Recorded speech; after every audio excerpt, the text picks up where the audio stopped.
મારા વાલા મિત્રો, દરેકને જન્માષ્ટમીની હાર્દિક શુભકામનાઓ।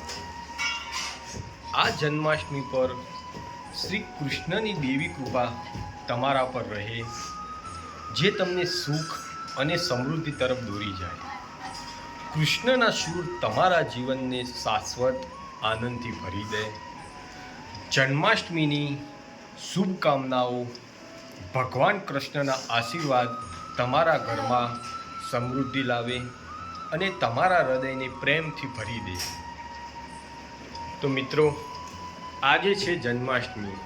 દરેક જગ્યાએ આનો ઉત્સવ તો ઉજવાશે જ, અમારે પણ છે, જે હું રાતના વિડીયો મેલીને તમને બતાવીશ જરૂરથી, અને જરૂર પડશે તો હું લાઈવ પણ કરીશ।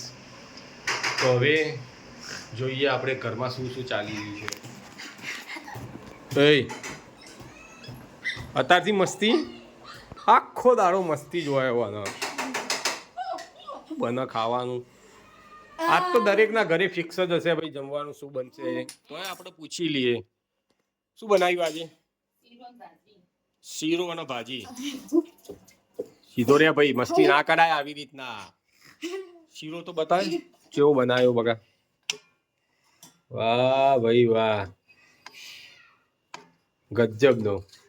અને પેલી ભાજી થઈ ગયું કમ્પ્લીટ, ટનાટન। શું વાત છે! કોનો અત્યારથી મસ્તી ચડી છે, અને વિડીયોમાં ખબર ના રહી તો ટોમેટો પચકી નાખ્યું, મેલે પગ ઉપર ટોમેટીના ચૂરા ઉડી ગયા, એક જ ટોમેટો તૂટ્યું પર, પગ નહીં બગડે મારો। ભલે આ પાછળ હજી એક ટોમેટો ઘરમાં ફર્યું છે ખબર? આજ તો જન્માષ્ટમી હતી અને અનવડી મસ્તી ચડી છે। અત્યાર સુધી બહાર બધા રમતા હતા ભાઈ, હાલ જ શાંતિ। આ બધા હાલ જ ચોક આતંકવાદીઓ જતા રહ્યા લાગે, તો અત્યાર સુધી ધડમ ધડાટી કેરમ ને બેરમ ને બધું।